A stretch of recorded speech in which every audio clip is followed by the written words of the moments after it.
Confirm हुई है हमारी मंत्री जी अभी के नाम ठीक है डाल दीजिए सर्वर नहीं लाइव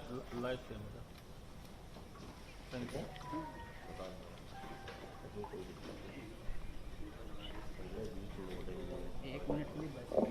हेलो बैटिंग डाल मंत्री जी की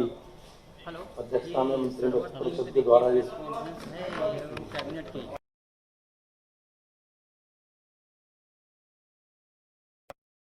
आप दीजिए माननीय मुख्यमंत्री जी की अध्यक्षता में मंत्रिपरिषद के द्वारा जो आज महत्वपूर्ण निर्णय लिए गए हैं जब से आवाज कर रहे हैं उनमें सबसे बड़ा एक बड़ा काम ग्रामीण क्षेत्रों में जो सुविधा उपलब्ध कराने वाले ग्रामीण सचिवालय में सुदृढ़ीकरण के लिए उनके माध्यम से गांव में सुविधाएं सेवाएं देने के संबंध में है। मंत्रिपरिषद ने निर्णय लिया है कि जो ग्रामीण क्षेत्रों में सचिवालय बने हैं बहुउद्देशीय पंचायत भवन उनके सुदृढ़ीकरण एवं उनके माध्यम से दी जाने वाली सेवाओं के संबंध में जो प्रस्ताव प्रस्तुत किया गया इसके अंतर्गत सेंटर फॉर ई गवर्नेंस सूचना प्रौद्योगिकी एवं इलेक्ट्रॉनिक विभाग के द्वारा चयनित जिला सेवा प्रदाता के माध्यम से ग्राम पंचायतों में कार्यरत पंचायत सहायक जनसेवा केंद्र के संचालक के रूप में अधिकृत होंगे। साथ ही जनसेवा केंद्र ई डिस्ट्रिक्ट पोर्टल के माध्यम से दी जाने वाली समस्त सेवाएं 14 उन सेवाओं को सम्मिलित करते हुए जो वर्तमान में ई डिस्ट्रिक्ट पोर्टल पर उपलब्ध नहीं है परंतु कालांतर में आईटी एवं इलेक्ट्रॉनिक विभाग के द्वारा उपलब्ध कराई जाएंगी। इस व्यवस्था में नेट यूजर चार्ज लेकर सेवाएं दी जाएंगी। जनसेवा केंद्र संचालक को प्राप्त होने वाला यूजर चार्ज ग्राम सभा के यानी कि ग्राम निधि के खाते में जाएगा और ग्राम सभा की इससे आय बढ़ेगी। जैसा कि आप लोगों को जानकारी है पूरे प्रदेश में 58,189 ग्राम पंचायतों में सचिवालय स्थापित किए गए हैं। इन सभी पंचायतों में ग्राम सचिवालय सुचारू रूप से चल सकें इसके लिए पंचायत सहायकों की तैनाती की गई। अभी तक 58,189 ग्राम पंचायतों में से 56,366 पंचायत सहायकों को चयनित कर उन्हें प्रशिक्षित कर कार्य में लगाया जा चुका है। ग्राम सचिवालय ग्रामीण जनता की रोजमर्रा की सभी आवश्यकताओं को पूरा कर सकें इसके लिए आवश्यक है। प्रदेश सरकार द्वारा ग्राम सचिवालयों को कंप्यूटर एवं इंटरनेट कनेक्टिविटी उपलब्ध कराई जा रही है। ग्रामीण जन को आवश्यक अभिलेख प्रमाण पत्र सचिवालय में पंचायत सहायक के माध्यम से प्राप्त हो इसकी व्यवस्था बनाई जा रही है। इसके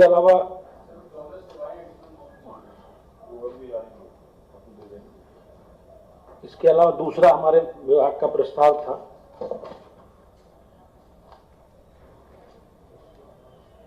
अपर पंचायती राज अधिकारी के पदों को वर्गीकृत करते हुए नए पद नाम से अपर जिला पंचायत राज अधिकारी प्रावधिक और अपर जिला पंचायत राज अधिकारी पंचायत उद्योग से संबंधित है। पंचायती राज विभाग में विभिन्न पदों के सृजन के संबंध में मुख्य सचिव की संस्तुति को दृष्टिगत रखते हुए शासन आदेश 2/8/2017 द्वारा अपर जिला पंचायत राज्यों के पदों को सृजित किया गया था। इसमें 100% ये पदोन्नति से भरे जाने वाले पद थे क्योंकि जो सहायक विकास अधिकारी पंचायत है उनका इनका प्रमोशन होता था, जबकि जिला पंचायत राज अधिकारी के पद पर पदोन्नति के 3 संवर्गों जैसे सहायक विकास अधिकारी पंचायत, पंचायत निरीक्षक उद्योग एवं सहायक जिला पंचायत राज अधिकारी टेक्निकल से की जाती है। इन सभी के वेतनमान अलग अलग थे। अतः इस बार जिला पंचायत राज अधिकारी के पदोन्नति के विषय में एकरूपता लाए जाने के लिए उन तीनों संवर्गों में से एक समान वेतन का पद सृजित किया जाना अनिवार्य है। इसी क्रम में शासनादेश 2/8/2017 के द्वारा अपर जिला पंचायत राज अधिकारी का जो ग्रेड पे है उसे संशोधित करते हुए नए 3 पद नामों को नियमानुसार किया जाना है। अब हमने जो प्रमोशन करके अपर जिला पंचायत राज अधिकारी के बनाया उसमें वर्गीकृत किया है। अपर जिला पंचायत राज अधिकारी के 63 पद हैं। अपर जिला पंचायत राज अधिकारी टेक्निकल के 8 पद हम देंगे और अपर जिला पंचायत राज अधिकारी जो पंचायत उद्योग से आते हैं उनको 4 दिन। इन पंचायत राज अधिकारियों के पदोन्नति हेतु समान पात्रता एकरूपता आएगी और इस विषय में जो कोर्ट से संबंधित, क्योंकि पे ग्रेड अलग अलग था, तो उसमें भी हम लोग प्रभावी कार्रवाई कर सकेंगे। और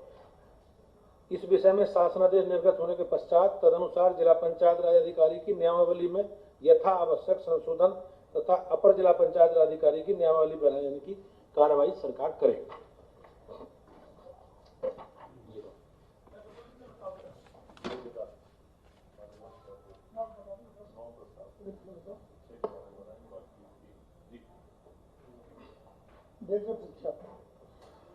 बेसिक शिक्षा विभाग में डीबीटी के माध्यम से जो धनराशि बच्चों तक पहुंचाई जाती है, इस वर्ष हम सब लोग जो 1100 रुपए की धनराशि पिछले वर्ष तक दी जाती थी, उसमें 100 रुपए की वृद्धि करके 1200 रुपए की धनराशि इस वर्ष बच्चों के खाते तक पहुंचाने का प्रस्ताव रखा गया था, जिसके अंतर्गत बच्चों को uniform, 2 uniform, 1 sweater, 1 school bag, 1 जूता, 1 पेयर जूते और 2 जोड़ी मोजे, स्टेशनरी के अंतर्गत जो बढ़ाया गया इस बार 4 कॉपियां, 2 पेंसिल, 2 पेन, 2 कटर और 2 रबड़ की व्यवस्था बेसिक शिक्षा विभाग के अंतर्गत बनाई गई। और इस वर्ष, पिछली वर्ष 1,56,28,171 छात्रों को डीबीटी के माध्यम से पैसा पहुंचाया गया था और इस वर्ष हम लोगों ने 2 करोड़ का लक्ष्य लिया है और 1,91,00,000 हमारे छात्र अभी तक नामांकित हो चुके हैं। और पिछली वर्ष जो व्यवस्था थी वो अभिभावकों के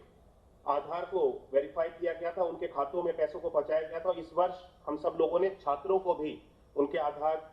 के संग वेरिफिकेशन, छात्रों का भी आधार बनवा करके इस बार इस प्रक्रिया को अपनाया गया और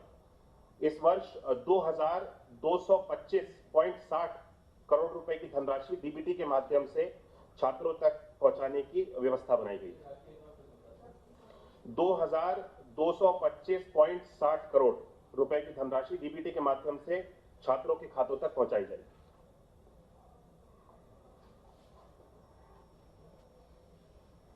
ये जैसा कि आप सब जानते हैं,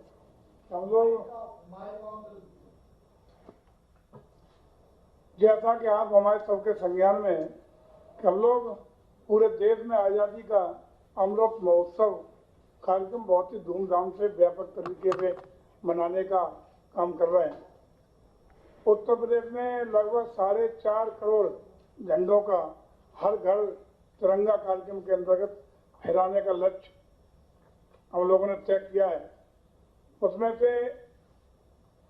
माननीय मंत्रि परिषद ने आज आज़ादी का अमृत महोत्सव के अंतर्गत हर घर तिरंगा कार्यक्रम के लिए 2 करोड़ झंडा